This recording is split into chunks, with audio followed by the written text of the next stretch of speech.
Talking Esprit Payade, l'émission 100% MHSC. Bonjour à toutes et à tous et ravi de vous retrouver pour ce nouveau numéro du Talking Esprit Payade. On est là pendant 45 minutes, comme toutes les veilles de match, pour parler de l'actualité du MHSC. Au programme aujourd'hui, l'actu de la semaine, comme vous en avez l'habitude, avec les récentes déclarations de Michel Derzakarian et de Bruno Carotti. On va ensuite revenir sur le match de la semaine dernière entre Montpellier et Strasbourg, un match spectaculaire, rocambolesque, avec beaucoup de buts. On va revenir sur l'effet du match et les notes des joueurs. Et ensuite, on va basculer sur notre troisième partie, la partie débat, le match de demain entre Lorient et Montpellier. Et on va parler de notre adversaire breton et ensuite on aura quelques débats en lien avec ce match. Nos chroniqueurs qui sont là aujourd'hui, c'est notre même équipe qui est là depuis 3 semaines. Lucas qui était avec nous. Lucas, bonsoir.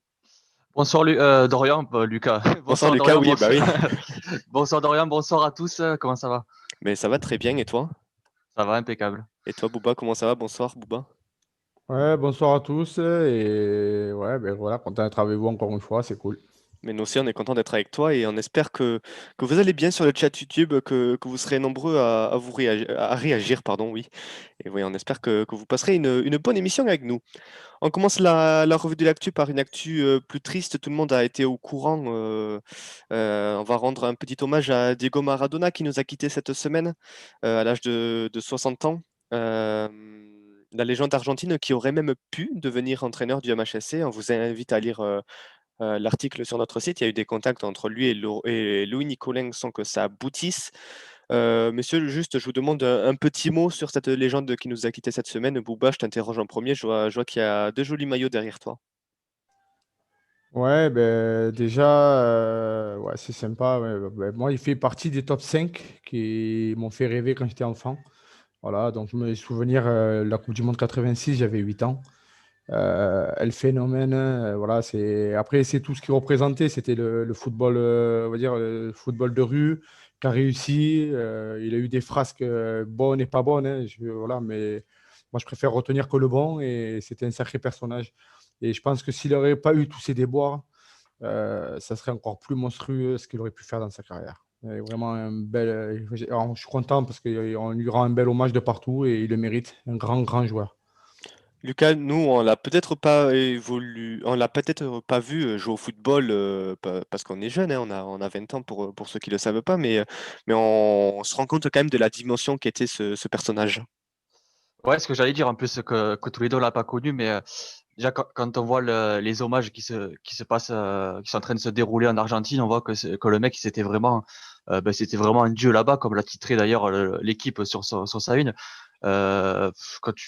Jamais en France on aura de tels hommages, de telles tristesses pour un décès, mais en tout cas c'est vrai que c'était un joueur fantastique et comme a dit Bouba, je pense il a déjà eu une belle vie, il a bien profité et c'est pour ça que ça l'a détruit aussi petit à petit. Mm. Et on pense fortement à lui, à sa famille et aux fans qui ont connu Diego Maradona. On revient à Montpellier sur ce qui nous intéresse avec le MHSC. Montpellier qui a été bien représenté dans l'équipe là pendant la petite trêve et le match de Strasbourg qui a suivi.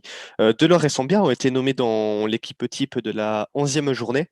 Junior Sambia même qui a été nommé dans l'équipe des Français du week-end. Michel Derzakarian, meilleure moyenne des entraîneurs de Ligue 1 depuis le début de saison avec la moyenne de 5,91. Montpellier est troisième meilleure équipe sur les notes globales, derrière Paris et Lille.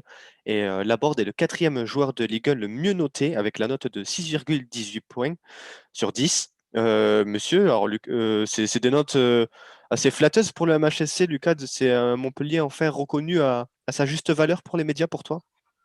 Actuellement sur ce que tu viens de dire, oui, peut-être qu'on est reconnu à notre juste valeur, mais aussi peut-être qu'on le mérite fortement ce début de saison. À l'image de Delors, de Laborde, de nos attaquants, un Derzac qui a quand même fait un très bon début de saison.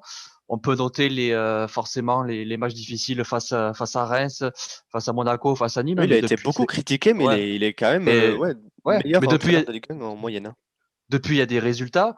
Il y a eu quelques matchs où on est passé au travers, mais faut pas oublier que Sander Zakarian aussi, peut-être qu'on n'a pas les mêmes résultats, il faut le souligner. Et ça fait plaisir en tout cas de voir les médias français qui enfin parlent de nous. Rappelons que l'équipe avait aussi titré Savani dans sa une il y a pas longtemps, donc ça fait du bien un peu. Bouba, même avis, hein, après, voilà, pour Derzac, ça fait partie d'un entraîneur. Il y a des hauts et des bas et ça fait du bien de le voir en haut de ce classement. Ben oui, parce que déjà, c'est un enfant du club. Du moins, il est un enfant du club. Ça fait 22 saisons qu'il est là en tant que joueur et dirigeant, donc c'est bien qu'il soit récompensé. Après, voilà, il a été critiqué, et même, voilà, on en a déjà parlé ici, même moi le premier, où à un moment donné, il a fallu changer, il a changé, donc bravo à lui. Et content parce que ouais, ça marche plutôt bien. Donc après, ouais, on est pas mal cette saison, quoi. Donc après, on va voir, hein. Un petit mot même sur Junior Sambia qui a été nommé dans l'équipe type. Toi qui aimes bien ce joueur, hein, nommé dans les Français du week-end. On va en parler peut-être plus tard. Il continue sa bonne progression. On en a parlé aussi il y a 2 semaines pendant le bilan à la trêve. Ouais, moi j'adore, voilà, c'est pas une surprise, hein, j'adore ce mec à droite. Pour moi, c'est un jeune qui en veut. Au Covid, il est bien revenu, il a fait une bonne préparation, donc ça va avec. Et je suis content pour lui, quoi. Ouais, franchement, c'est bien.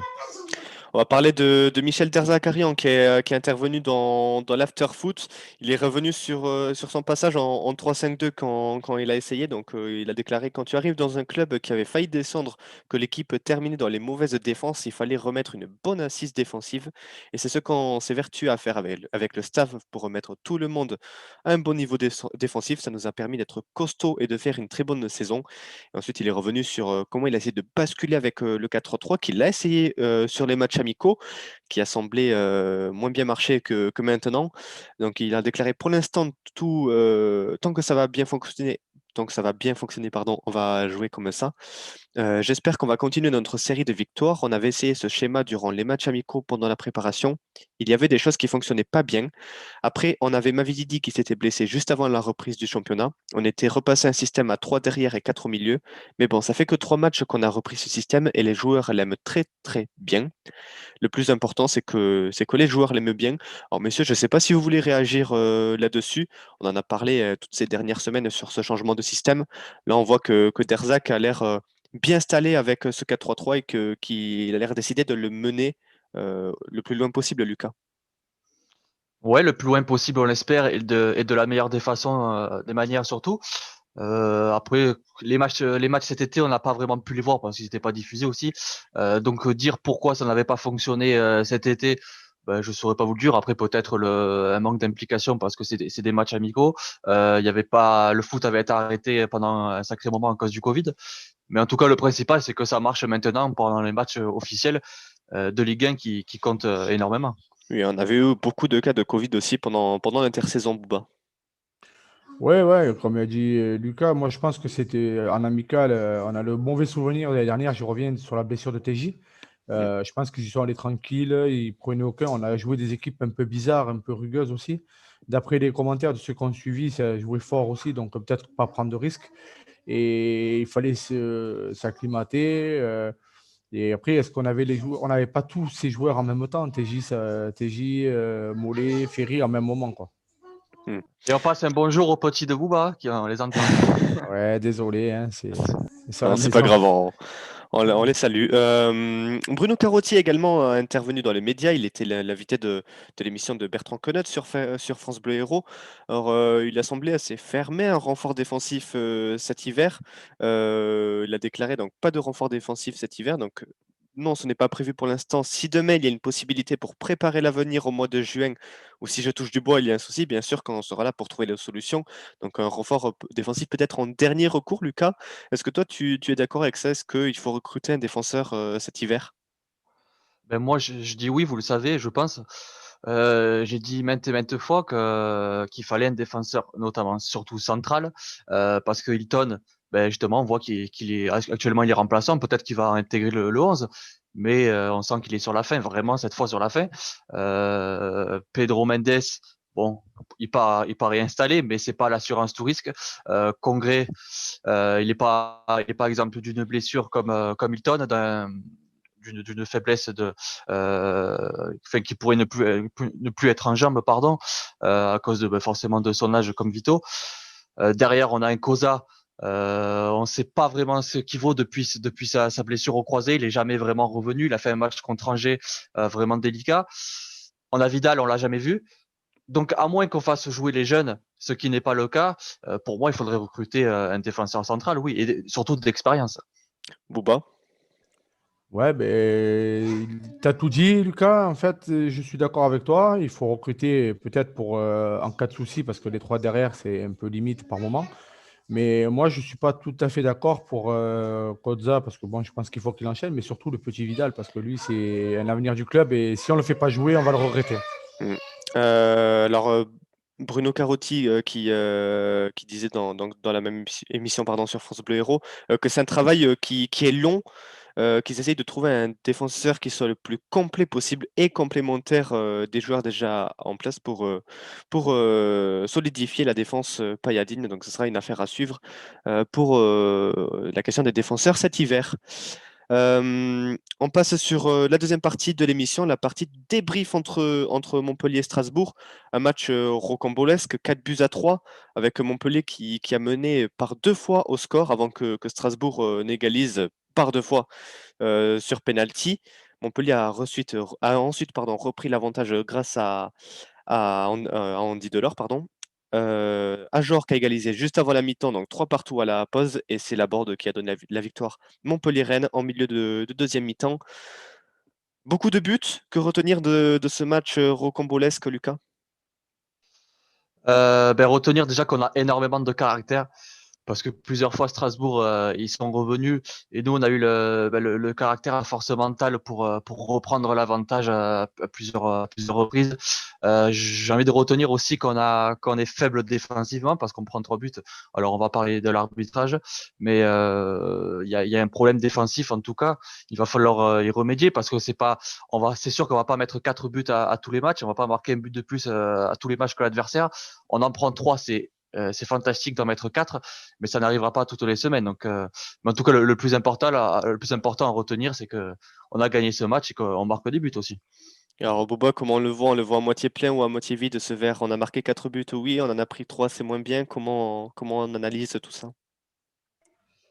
Moi, je suis pas tout à fait d'accord parce que pour moi, ça ressemble vachement au match de Reims, en sachant qu'on prend des pénaltys, la situation. Bon, sauf que là, on a su avoir du caractère pour revenir. Après, il y a 2 pénaltys, les gars. On en arrête un, il le refait retirer. Il est avancé pareil, mais on le refait pas retirer, comme par hasard. Hmm. Et après, le but à genre qui contrôle de la main. Donc, la VAR, elle marche pas là. Donc, on a pris 3 buts. Pour moi, je compte pas. Après, Congrès, Mendes, c'était en difficulté derrière aussi. Donc, à voir. Et après, notez quand même la grosse mentalité de Delors, tout ça devant. Et c'est des guerriers, quoi. On peut aller où on veut avec eux. Hmm. Voilà, ils sont en forme. Voilà. Delors, c'est impressionnant, cette mentalité qu'il a. C'est ce qu'il 2 faut, buts, quoi, une avec passe les autres. décisive pour lui. Ouais, voilà, on voit la board, tout ça, ça De la joue. Mais tête en plus. Hein. là, Hmm. et il marque beaucoup de buts de la tête. Et on en a parlé la semaine dernière. Il Montpellier fait est beaucoup de l'équipe de remises. Ligue Ouais. 1 qui marque le plus de la tête. On en a parlé la semaine dernière. Et oui, ça s'est confirmé encore dimanche dernier face aux Strasbourgeois. On va passer aux notes, les notes de ce match. Omlin 6,5, Ristich 7, Sambia 6,5, Pedro Mendes 4, Daniel Congré 4, TJ Savanier 6, Ferry 5,5, Mollet 6, Laborde 7,5, Delors 8 et Mavididi 5. Messieurs, question habituelle, un top et un flop pour ce match, Lucas. Je vais commencer par le plus négatif, donc le flop. Mendes, même si ça peut paraître sévère, déjà la main pour moi, c'est du n'importe quoi de siffler une main là-dessus parce qu'on voit que sa main, il est en train de la recoller. C'est le ballon, il arrive sur son bras, qui recolle à sa main. Donc à ce moment-là, tu siffles main à tous les matchs. Mais sur le penalty, le deuxième penalty qui est sifflé, on voit, il y a pas faute, hein, ça c'est clair, mais il est quand même en retard. Il est en retard, donc ça provoque aussi le penalty parce que s'il est devant le défense, l'attaquant strasbourgeois, il n'y a pas penalty. Après, c'est pour mettre un flop aussi parce que c'est la défense qui a été en dessous de l'effectif. On aurait pu mettre Congré, mais il me semble que Mendes a été un peu en dessous. Fait rarissime, Mendes est dans les flops alors qu'il a ouvert le score, qu'il a marqué un but. Ouais, ouais, mais après ça veut rien dire de marquer. Après, tu prends 3 buts, c'est ce qu'il faut aussi retenir. Et en top, je pense que ça va être original. Tout le monde ne va pas le mettre, mais ça va être Romelin parce qu'il te sort le premier arrêt à la deuxième minute et à 3 partout, il te sort. Non, quand on gagne 4-3, te sort aussi un arrêt fantastique, parce qu'après à 4 partout, c'est plus la même. Donc il te sort en fait les 2 arrêts les plus importants du match. Et même si Delors, c'est grâce à lui aussi qu'on gagne, hein, mais c'est Homelin pour moi aussi qui sauve le match et la Ah, victoire. tu fais bien d'en parler. Il y a eu le débat entre lui et Berthaud qui s'est installé pendant la trêve et on voit qu'il a remis les pendules à l'heure, qu'il a montré que c'était lui le numéro un et ouais, c'est vrai qu'il a été très bon sur ce match. Booba, pareil, un top et un flop. Ben moi, je vais commencer par le top pour rebondir sur ce qu'il a dit Lucas, parce que je suis d'accord avec lui. Je pense que vous avez vu mon tweet hein, quand j'ai marqué le retour du taulier. Hein. Voilà, c'est C'est tout. ça.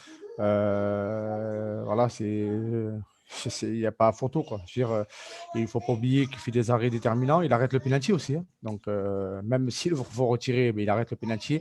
Très, très fort. Comme vous avez mis les notes, je vous avais dit, moi, j'avais mis plus. Pour moi, le top, ouais, j'aime pas, comme encore une fois, j'aime pas, mais ouais, pour moi, c'est Omelin. Juste derrière, Andy, TJ et Junior n'ont pas été pas mal aussi. Et après, voilà, après flop, Mendes et Congrès à égalité. Mm. Et pas loin derrière, Mavididi. C'était vraiment pas son match non plus. Hein. Ouais, c'est vrai qu'il est un peu plus en difficulté, Mavi Didier. Alors, on va voir si faut lui laisser le bon moment, trouver des espaces et laisser exprimer sa qualité de bon dribbleur. On va passer au débat en lien avec ce match. Donc, Lucas, on en a parlé, 3 buts encaissés. Tu as essayé d'amorcer la question. Alors, oui, il y a une faute de la défense, il y a aussi la faute de l'arbitrage. Comment on explique, à quoi on attribue ces 3 buts encaissés? Moi, j'ai attribué à l'arbitrage hein, parce que c'est une honte d'accorder 2 fois 2 pénaltys. La main, de toute façon, je vais pas revenir là-dessus. La main, c'est honteux. On voit que Mendes, il recolle sa main. Donc pourquoi tu siffles? Le Alors, penalty, le je rebondis, penalty, ouais, ouais. excuse-moi, je rebondis sur la main. Comme j'ai expliqué, alors c'était dans l'émission de nos amis strasbourgeois. Maintenant, la règle, elle est comme ça, Lucas. Dès que le ballon touche la main, on siffle penalty. Pour qu'il n'y ait pas Oui. penalty, il faut que ça soit en contact en premier lieu avec une autre partie du corps. Là, ce n'était pas le cas. Donc, si on applique la règle au sens strict, il y a penalty. Oui, oui, oui, mais je suis pas d'accord avec cette règle, simplement. Surtout que derrière, si le ballon il passe, je pense pas, dans mon souvenir, je pense pas que ça fait vraiment action de but. Hmm. C'est pas une action très dangereuse. Et le deuxième penalty, c'est très sévère aussi. Après, il y a forcément des faiblesses défensives, hein, mais moi, je remets la faute à l'arbitrage. Booba, pareil. Totalement, ben, totalement. Tu prends 3 buts, si vraiment tu as un bon arbitrage et tout ça, t'as jamais ces 3 buts, il faut arrêter. Et excuse-moi, Ou à la Boba, limite, juste, oui, je repense aussi à une action que nous on a, une oui, faute dans la surface de notre Oui, part qui n'est pas sifflée oui. sur un joueur montpelliérain. Je me rappelle plus le joueur, mais c'était sur la board, il me semble, sur la quand il tombe à l'entrée de la donc, surface. donc Ouais, fourchette. ça fait plusieurs fois un peu des situations litigieuses. Booba. Oui, mais voilà, donc on va revenir. Mais je ne vais pas faire la pleuresse parce qu'à chaque fois on dit ça, mais c'est vrai que les arbitrages, voilà, c'est jamais dans l'autre sens. Donc ça commence à casser un peu les couilles. Voilà, excusez-moi. Mais je pense parce qu'on est trop gentil, c'est tout. On est un club tranquille, on fait plus trop de coups de gueule. On est trop gentil, à un moment donné, il faut arrêter. Quoi, parce que ça ressemble grave au match de Reims, sauf qu'on en met 4, mais c'est pareil. Hein. Il faut faire attention. Ouais, il faut faire attention. Parce que ça peut te pourrir un match alors qu'on est sur une bonne dynamique. Quoi. Hmm. N'hésitez pas à réagir sur le chat YouTube à quoi vous attribuez cette défaite, pardon. Ces 3 buts encaissés à Lapsus. l'arbitrage ou à la défense.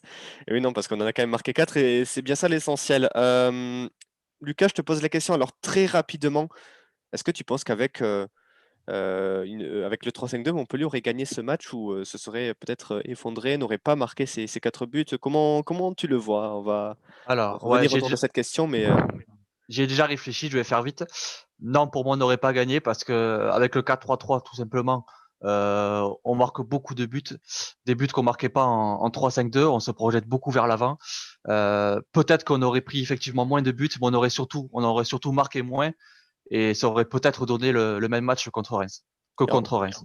pareil, Boba, rapidement, il y a un truc qu'on parlait tous les deux dans l'émission, c'était la projection des latéraux. Ristich et Sambia, malgré la défense à 4 derrière, le fait qu'on peut les imaginer à plat, on les voit quand même assez haut et apporter beaucoup de soutien en attaque. Ouais, ben, je pense que non, c'est pas figé. À savoir que bon, déjà, Junior et Restich, ils ont des qualités physiques pour pouvoir revenir. Et après, avec les changements, la nouvelle règle à 5, si tu vois les latéraux sont cramés, tu as Souké ou Yongo aussi. Donc, c'est une force aussi. On peut faire l'effort. Et surtout qu'on sait que notre charnière centrale est un peu plus vieillissante et délicate. Donc, je préfère jouer comme ça, moi. Eh bien, très bien. On va passer à la troisième partie pardon, de l'émission. Le match entre Lorient et Montpellier qui aura lieu demain au stade du Moustoir à 15h. On va revenir tout d'abord sur le dernier match de Lorient. Alors, il n'est pas flatteur parce que c'est une défaite assez sèche, 4-0 sur la pelouse de Lille. Lorient dépassé dans tous les compartiments du jeu. Ils ont encaissé 31 tirs dans le match, 37% de possession pour les Lorientais contre 63 pour les Lillois. Vraiment, un score sans appel et mérité parce que Lorient n'a absolument rien montré dans ce match. Messieurs, alors, est-ce qu'il y en a qui ont vu la rencontre ici? Non? Lucas, Bouba? Non, du tout, non. Non, non. Non, bon, ben, c'est pas grave. Enfin, en tout cas, voilà ce qu'il en est pour Lorient. Lorient qui est actuellement dans le fond du classement, ils sont 18e pour l'instant en barragiste. Donc, à voir comment ils vont rebondir. Le mercato de Lorientais qui a été assez animé, club qui arrive de Ligue 2, donc forcément, il faut renforcer l'effectif. Alors, tout d'abord, le transfert de Adrian Garbic qui est arrivé de Clermont. Quentin Boigard qui arrive de Toulouse pour 2 millions d'euros, Stéphane Diarra qui arrive du Mans pour 2,5 millions d'euros, Jérémy Morel qui est arrivé gratuit en fin de contrat en provenance de Rennes, Thomas Monconduit, 2 millions en provenance d'Angers, Armand Lorient qui arrive de Rennes pour 3 millions, et enfin Mofi Teremas qui arrive d'un club que je ne connais pas pour 8 millions d'euros, pour être honnête. Si, le KV, alors excusez-moi pour la prononciation, je ne suis pas néerlandais, mais Kostrijk, voilà, je n'ai pas la prononciation. Du côté des départs, pas beaucoup de départs forcément. Alors j'ai Jimmy Cabot qui est parti gratuitement à Angers. Pas grand-chose, oui, à noter. Ilan Meslier qui part à Leeds pour 6 millions d'euros. Voilà pour le côté des départs l'orienté. Un mercato mouvementé, comme on l'a dit, un promu qui est en difficulté cette saison. Lucas, le maintien, ça sera l'unique objectif pour l'FC Lorient. Oui, comme chaque promu comme chaque promu tout simplement. On se doutait qu'ils allaient pas jouer les premières places, d'autant plus quand on voit leur mercato. À part Gerbic en arrivée, c'est très faible. Hein. C'est des joueurs très faibles de notre Mais championnat. Oui. Garbic qui fait un petit séjour sur le banc quand même, il faut le noter. Il était titulaire en début de saison. Là, il est un peu moins utilisé par Christophe Pélissier. Ouais, Garbage, 10 millions d'euros, c'est quand même énorme. C'est comme le recrutement d'attaquant de Strasbourg que j'avais mentionné la semaine Diallo. dernière. Diallo, 10 millions d'euros aussi. Donc on voit qu'il y a des petites équipes, un promu comme ça qui met 10 millions d'euros et qui derrière n'arrive pas à recruter intelligemment. Ben, tu comprends pourquoi ils sont à cette place-là. Après, en départ, il y a Jimmy Cabot qui est un très bon joueur qui peut faire de bonnes choses pour jouer le maintien avec des équipes comme Lorient, en tout cas qui ferait énormément de bien à Lorient. Bélier, c'est un très bon gardien qui était déjà parti la saison dernière en prêt à Leeds. D'ailleurs, c'est un très bon gardien, donc c'est aussi une perte. Et donc oui, forcément, le maintien paraît normal pour Lorient vu l'effectif et le jeu qui est produit. On parlait des promus. Alors, tu vois, à contrario, on a Lens qui réalise un bon début de saison. C'est pour ça qu'il y en a qui peuvent espérer peut-être un peu plus que le maintien. Après, c'est vrai que c'est compliqué pour un club qui vient de monter. Bouba, toi, qu'est-ce que tu en penses de cet effectif, du début de saison, plus globalement de Lorient? Ben, mais moi, quand j'ai vu qu'ils avaient fait ce recrutement, je pensais que ça allait être plus fort. Après, j'avoue que je ne le connaissais pas, cet attaquant. Il était à Clermont, c'est ça, hein. C'est ça. Ouais, je sais qu'on Meilleur était buteur de Ligue 2. dessus. Je sais qu'on était dessus. Après, je ne le connais pas, honnêtement. Je n'ai pas regardé. Je ne regardais pas la Ligue 2. Je regardais un peu moins qu'avant. Après, j'ai pensé que c'était un gros joueur. Quand je vois que c'est presque ce qu'on a acheté Mavididi et Omelin, ben, je me dis qu'on a bien fait de ne pas le prendre, hein, parce qu'il n'est pas non plus si exceptionnel que ça. Après, je ne pensais pas qu'il jouait au maintien. Moi, je pensais qu'ils allaient être à la 10e, 15e place. Mais bon, c'est dur de remonter actuellement avec le niveau qu'il y a. Donc, il y a un écart Mm. entre les deux. Après, Lens, je pense que c'est dans l'euphorie de la montée parce que c'est un gros club. Mais après, je pense que ça, à la fin, ça ne sera pas dans le top 5, même d'un voire 10, c'est facile. Et on verra, on en parlera très bientôt de nos amis lensois. Les absents, l'orienter rapidement, hein. Alors c'est que des incertitudes, on n'a pas de vrais absents pour l'instant. Jonathan Delaplace, Thomas Moconduit et Quentin Boigard, pour l'instant, qui sont incertains pour ce match. On aura plus d'informations peut-être dans les prochaines heures. On va passer aux joueurs à suivre, Lucas. Sur qui tu nous fais ton focus aujourd'hui? Alors aujourd'hui, c'est Pierre-Yves Hamel, donc l'attaquant de Lorient. Il a 26 ans, il est français, 1m85. Pour parler un peu de son profil, c'est un attaquant qui est bon finisseur. Il est également bon de la tête. Il sait faire les déplacements, donc il est bon dans ses déplacements. Il fait également de bons appels. Donc même quand il n'a pas la balle, il sait se montrer dangereux pour les défenses adverses. Son parcours donc professionnel en club, le Stade Rennais où il a signé son premier contrat pro en 2014 après 5 ans passés au club. Il a ensuite signé à l'US Avranches en 2015 où il a joué 3 matchs et enfin depuis 2016 il est au FC Lorient où il a joué 87 matchs et inscrit 38 buts. La saison dernière, c'est 18 matchs joués, 8 buts et 5 passes D. Et cette saison donc qui est en cours, 9 matchs, 3 buts et 2 passes décisives, c'est un très bon début de saison et je pense que Dorian, tu pourras nous parler de son dernier match. Oui, alors il n'a pas été titulaire. Il a été titulaire que 5 fois sur les 11 matchs, si je dis pas de bêtises, ça a vérifié ça.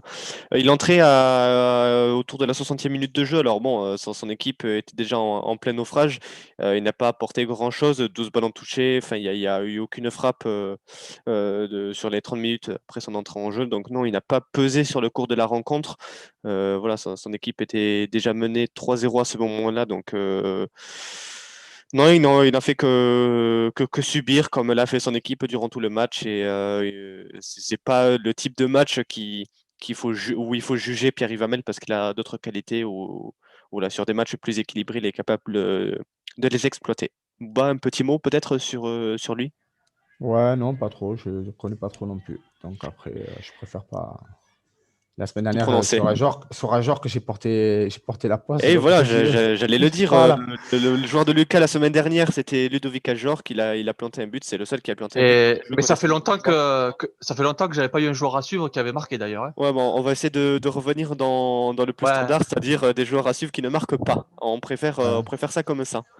Ouais, il a marqué de la main, l'autre, hein, quand même, hein. Il a contrôlé de la main. Oui, Donc il a contrôlé de la main, je c'est le vrai. compte pas. Donc Montpellier se déplace demain donc à 15h sur la pelouse de Lorient, actuel donc 18e barragiste du classement, on l'a dit tout à l'heure.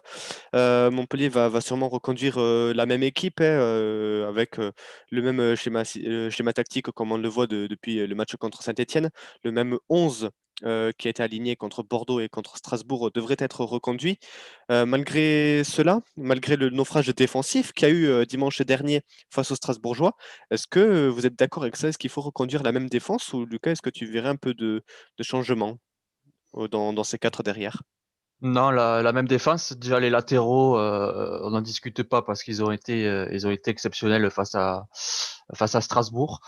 Concernant la défense centrale, ouais, on a critiqué Conquet, on a critiqué Mendes, on prend 3 buts, mais ils nous ont fait gagner aussi les 2 précédents matchs face à Bordeaux et Saint-Étienne. Donc je ne vois pas pourquoi on les écarterait pour faire rentrer Hilton alors que Hilton on en a parlé pendant un moment.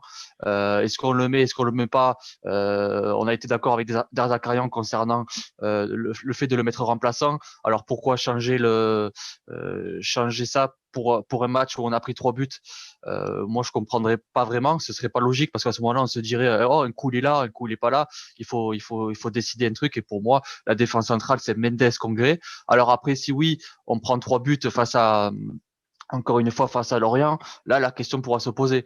Mais pour l'instant la défense c'est Mendes Congré selon moi en tout cas. Bouba, même avis. Alors, j'ai parlé de naufrage défensif dans la question. Alors, peut-être pas, vu qu'on en a parlé. C'est surtout. Enfin, on a plus parlé de la souci d'arbitrage que de souci défensif. Ouais, pour moi, je remettrais la même, ouais, en 4-3-3, à savoir que contre l'Orient, sur leur terrain synthétique, ça peut aller très vite aussi, ça peut être pas mal. Mm. Et je pense que c'est plus un profil pour Mavididi là, en contre, la vitesse, parce qu'il a été, voilà, il était en galère la semaine dernière, la semaine d'avant aussi. Là, je pense que ça va être plus le profil pour lui, pour voir sur les espaces, surtout à l'extérieur. Après avoir, et si vraiment, moi je redonnerai leur chance quand même au mec derrière. Et si vraiment on voit que ça va pas à la 60e, hein, il y a Hilton qui est là, il y a Koza, il y a Dolly, il y a Young, il y a du monde. J'allais rebondir sur ça. Alors, avant de te donner la parole, Lucas Bouba, on en a parlé la semaine dernière. On a dit l'entrée de Hilton. Si jamais on mène au score, on fait entrer Hilton, on verrouille derrière. C'est exactement ce qui s'est passé la semaine dernière contre Strasbourg. C'est Ouais, exactement voilà. ce que. Ouais. Ouais, Vas-y, excusez-moi. vas-y, Ouais. Ah, Je c'est crois ce que. que tu voulais dire, Lucas. Ouais, ouais, c'est exactement ce que je voulais dire, justement, Ah. que faut pas oublier que derrière on a Hilton, ça n'empêche pas de le faire rentrer comme on l'a fait face à Strasbourg. D'ailleurs, je l'aurais même fait rentrer avant, parce que en défense c'était compliqué. Mm. Mais ouais, rien n'empêche, si tu gagnes 1 ou 2 buts à 0, tu fais rentrer Hilton, soit dans une défense à 4 si tu fais ressortir l'un des deux défenseurs centraux, ou bien dans une défense à 5 si tu veux mettre le verrou. Mais faut pas oublier que Victorino Hilton est toujours là. Après, reste à savoir si dans la continuité de la saison, il arrivera à garder le rythme, le rythme physique tout en, même s'il n'enchaîne pas les matchs en rentrant que pour des bouts de match. Ça, c'est une autre chose. Mais en tout cas, pour l'instant, c'est une option qui est envisageable. Bouba? Ouais, ben exactement. Ben moi, comme je t'ai dit, on en a parlé la semaine dernière, hein, mais à la 70e, tu repasses à 5 avec le temps derrière et tu fais rentrer du jus sur les côtés pour rejouer offensivement sur les côtés. Du coup, quand tu as plus une meilleure offensive, ça ne veut pas dire que tu es plus défensif. Tu as un autre schéma, tu es plus propre, tu peux plus contre-attaquer aussi. Donc, ouais, tu fais rentrer Eton et tu mets les deux latéraux, tu peux être pas mal aussi. Donc, c'est une force qu'on a d'avoir deux schémas. Eh ben, très bien, mais on verra ce qu'il en est. On espère du coup que pour voir Hilton, il faudrait que Montpellier mène au score à quelques minutes de la fin. On espère que ça arrivera. On va parler aussi de ce match pour une chose, c'est que Montpellier est sur 3 victoires consécutives. On a parlé de cette série de défaites qui avait eu lieu durant le mois d'octobre, qui a commencé avec le derby qui s'est prolongé notamment avec le match face à Reims. Là, Montpellier est sur un meilleur rythme, 3 victoires consécutives face à Bordeaux et Saint-Etienne à l'extérieur, face à Strasbourg à domicile. Là, il y a Lorient promu et pour l'instant barragiste de Ligue 1 qui se présente. Est-ce que Montpellier doit gagner pour conforter ses ambitions européennes? On rappelle, Montpellier est à l'heure actuelle 5e au classement, Lucas. Là, ça va être peut-être le moment pour marquer le coup, montrer que Montpellier est bien là pour jouer les places en Europe. Alors, si j'ai envie de dire, si on gagne pas, mais qu'on fait un excellent match et que Lorient fait de même, on va pas leur en vouloir de faire un match nul. Mais maintenant, là, on commence à avoir de résultats qui nous font un peu rêver d'Europe. Ça fait quelques saisons qu'on échoue près de l'objectif européen. Donc, à un moment donné, les matchs comme ça, contre Lorient, contre Lens, contre Strasbourg, contre Metz, contre Reims qu'on n'a pas gagné, c'est des matchs qu'il faut gagner. Là, après, on va jouer contre Paris. C'est un match, on sait, c'est un match bonus Paris. Mais là, il faut profiter de prendre des points contre des équipes comme Lorient, un peu qui sont plus faibles du championnat, qui promus, qui jouent le maintien. Je dis pas forcément qu'on va gagner parce qu'on gagne pas tous les matchs. On n'est pas le Paris Saint-Germain comme j'avais dit il y a quelques semaines. Mais en tout cas, c'est des matchs qu'il faut essayer de gagner et se donner à 100%. C'est l'occasion de prendre des points justement avant d'attaquer les gros du championnat face à Paris et Lille. Boba, même avis. Alors oui, la course à l'Europe se joue sur des détails et perdre des points à Lorient, c'est justement ce genre de détails qui font que Montpellier ne se retrouve pas dans les places européennes en fin de saison. Ben déjà, avant de parler de la course à l'Europe, je pense qu'il faut attendre, être prudent, de faire une saison complète et de jouer déjà. Parce que quand on voit ce que les autres clubs français ont fait pour un Coupe d'Europe, pour être aussi ridicule, ça ne sert à rien. Déjà, de construire, de jouer et d'être régulier. Voilà, c'est sûr que si tu veux jouer la Coupe d'Europe, il faut gagner ce soir. Demain, Demain, pardon. oui. Je suis fatigué. Demain après-midi. Il faut gagner et enchaîner. Et pour moi, par contre, ce qu'a dit Lucas, pour moi, c'est pas bonus par rien. C'est minimum nul ou gagner chez toi. Il faut avancer, c'est tout. Il faut prendre match après match. Il faut gagner Ouais, les mais matchs. Hein. Donc voilà. Ouais. Après, c'est pas parce que ils sont Paris est en battables. difficulté que... Ouais, mais c'est pas parce qu'ils sont en difficulté qu'il faut les rabaisser non plus. Hein. Non, On je en, rabaisse on en pas, mais parlera de bon. Paris, hein, mais ils ont Non. entre notre match, 2 matchs importants en Ligue des Champions à jouer, Oui, ça. non, voilà, Et, voilà, c'est ça, c'est souvent ça, et c'est surtout que voilà, il faut. Après, je veux dire, il me fait plus peur le match de demain que le match de Paris, honnêtement. Hein. Et c'est là où le match piège, on est les rois, nous. Hein. Je veux dire, tous les matchs qu'on a galéré, c'est Nîmes qui ne sait pas jouer au ballon, qui ne sait pas faire de passes. Reims qui n'avait pas gagné. Strasbourg qui n'arrivait pas à marquer, mauvaise attaque. et qu'il nous en met 3, il faut arrêter, quoi. Donc, alors que les autres, Bordeaux n'a jamais pris de but chez eux, on en aura mis 2. Non, j'ai plus peur des petites équipes comme demain que Paris, quoi. Et oui, Lucas, c'est surtout ça. Peut-être attention au match piège. En plus, pelouse synthétique, Bouba l'a évoqué tout à l'heure. Promu, besoin de points en urgence parce que sinon, il y a les autres derrière qui vont commencer à se rapprocher. Elle est là peut-être la clé du match. Éviter le piège. Ouais, après, le piège, on en a parlé contre Strasbourg. Au final, en jouant bien, enfin, surtout en marquant des buts, on a gagné ce match. Il faut arrêter aussi de parler de piège. Si on joue bien, on gagnera, point barre. Quand on voit l'effectif de Lorient et le nôtre en comparaison, et en comparaison du jeu aussi, on n'a pas à rougir de cette équipe de Lorient. Mais après, attention, c'est sûr. Et après, par contre, il n'y a pas vraiment de lien avec ce match, mais j'ai envie de mettre l'accent sur Youn qui est en train de monter en puissance. Bonne entrée face à Strasbourg. Youn Bouba, on n'en a pas parlé, mais oui, pourquoi pas, il peut rentrer dans la rotation.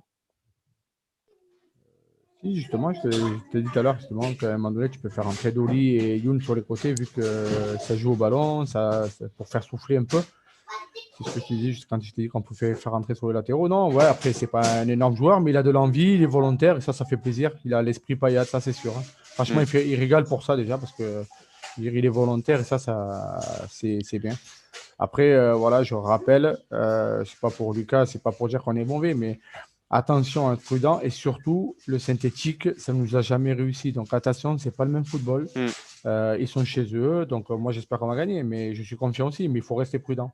Si tu n'es pas prudent, c'est comme ça que les matchs pièges, hein. De toute façon, on s'est vu trop beau contre Reims, on va se relancer. Nîmes, c'est pareil, et on a vu le résultat. Donc qu'on reste les pieds sur terre et se battre, et voilà. Parce que contre Paris, on n'aura pas de soucis, ils seront gonflés à bloc, les mecs, hein. C'est pas un souci de motivation, c'est plus demain qu'il va falloir qu'ils s'arrachent. Et ça, de la concentration et même de la motivation. Et face aux plus petites équipes, ce sera la clé du match. N'hésitez pas à donner votre avis sur le chat YouTube concernant cette petite question. On va terminer l'émission, messieurs, avec les pronostics de la rédaction. Les pronostics, alors Lucas, ça t'a pas réussi la semaine dernière, hein, malheureusement, toute série a une fin. Bien la Hélas. ligne, d'ailleurs, à celui qui a été pronostiqué le score de la semaine dernière, parce que bon, impossible quasiment à pronostiquer. On y va, Lucas, pour ce prono entre Lorient et Montpellier au Stade du Vu Sport. que j'ai pas réussi la semaine dernière, je vais récidiver mon 2-0 en buteur. Allez, pourquoi pas Mavi Didier et Savanier. Ça fait un moment qu'il a pas marqué, Savanier. Bouba. Ouais, pareil, 2-0, Mavizidi et TJ, pareil. Voilà. Eh ben moi, Parfait. je vais mesurer les propos puisqu'on a parlé du piège. Je vais dire un partout. But de Mavididi, oui, pour le mettre en confiance. Et après, pour le joueur à suivre de Lucas, Pierre Yvamel qui va en planter un. Voilà, j'espère pas, mais bon. Putain, Dorian qui nous fait une Julien, là, a pronostiqué un résultat Non, négatif. mais même pas, même pas. Enfin, attention, il faut faire attention au piège. On verra ce qu'il en est. N'hésitez pas à donner votre pronostic dans le chat YouTube pour ce match de demain. Bouba, on te laisse clôturer l'émission. Peut-être tu veux nous parler du Montpellier Sport. Ouais, voilà. Merci déjà de faire un petit truc. Non, c'est juste que Persona 14 s'est lancé dans le jeu d'e-sport en FIFA en 11 contre 11, donc ça change un peu les règles. Et qu'on s'est mis en club pro où il y a les plus grands championnats, les grands clubs européens. Et de suivre sur la page Payad 1974 et Sport demain, voilà, on aura une belle surprise à annoncer. Donc soyez vigilants sur les réseaux. Mais on te remercie, Boba, pour cette petite promotion. Et oui, n'hésitez pas à aller suivre les comptes Paya de 1974. Mais si on clôture cette émission, merci d'avoir débattu avec nous pour ce nouveau numéro du Talking Esprit Payade. Lucas, Boba, merci à vous, messieurs. Merci à bon toi, match. Dorian, et merci à ceux qui nous sont fidèles. C'est ça, merci à ceux qui nous ont écoutés, ceux qui ont réagi sur le chat au YouTube. On vous remercie grandement. On se retrouve donc, ça sera vendredi prochain pour l'avant-match de ce Montpellier-Paris Saint-Germain. D'ici là, portez-vous bien et bon match à tous. Allez, Payade. Ciao. Le Talking Esprit Payade, l'émission 100% MHSC.